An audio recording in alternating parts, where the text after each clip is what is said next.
প্রিয় দর্শক, আপনারা দেখেছেন যে আজকের ফুলদামে যে কাজ স্টার্ট, এত বৃষ্টির ভিতরেও আমাদের নগরহাটা ইউনিয়নের যিনি এই বাদ কার্যক্রমের নেতৃত্ব দিয়ে চলেছেন, আমাদের এই ইউনিয়নের সাবেক দুইবার চেয়ারম্যান যারা মোহাম্মদ আলী সর্দার ইতিমধ্যে আমাদের মাঝে উপস্থিত আছেন এবং এই সার্বক্ষণিক চাচা আপনি আজকে সারাদিন থাকবেন এখানে, চিন্তাভাবনা আছে? আশা করা যায় অবস্থাটাকে আজকে মোটামুটি আজকে বাধাই যাবে ইনশাল্লাহ। আমরা দোয়া করছি এখানে যুব দলের আহ্বায়ক মেয়ের সদস্য মিলন আসে।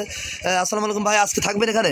ইনশাআল্লাহ শেষ নবন্ত থাকবে। আজকের প্রায় মোহাম্মদ সাদার নেতৃত্বে আজকে অনেকটা টিম এখানে মনিটরিং সেলের দায়িত্ব তিনি প্রধান হিসেবে এখানে নিজে দায়িত্ব নিয়েছেন এবং আমরা দেখেছি যে আজকের পানি উন্নয়ন বোর্ডের আন্তরিকভাবে কাজ করছে। এটা আমাদের চাচাও বলছেন যে না, তারা আমাদের কথা দিয়েছে এবং তারাও সুন্দরভাবে আজকের ইনশাল্লাহ এই বাঁধটা পানির গতিরোধ করার চিন্তা করবে।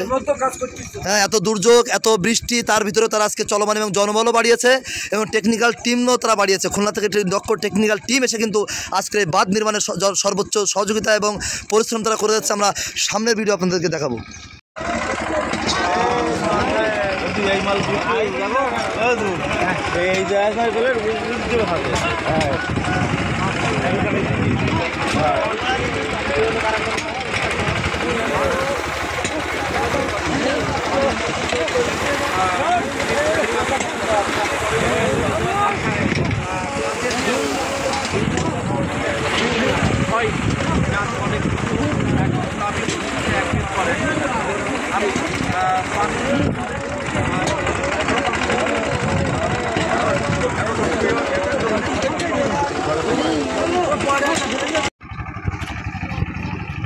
আজকে আমরা দেখেছি ফুলদামে শত বৃষ্টির ভিতরেও তারা কিন্তু আজকের বিশ্রাম নিচ্ছে না, তারা এক জায়গায় তারা নিয়মিতই কাজ করে যাচ্ছে। গতকালকে তারা মাটি বস্তাবন্দি করেছিলেন এবং আজকে এত বৃষ্টি, প্রতিকূল অবস্থা, আকাশের এই দুরবস্থা থাকার কারণে তারা নিরলস পরিশ্রম করে যাচ্ছেন শুধু আপনার আমার একটু ভালো থাকার জন্য। পানি উন্নয়ন বোর্ডে আজকে যথেষ্ট নড়ে চড়ে বসেছেন, তারাও আমাদেরকে সহযোগিতা করেছেন।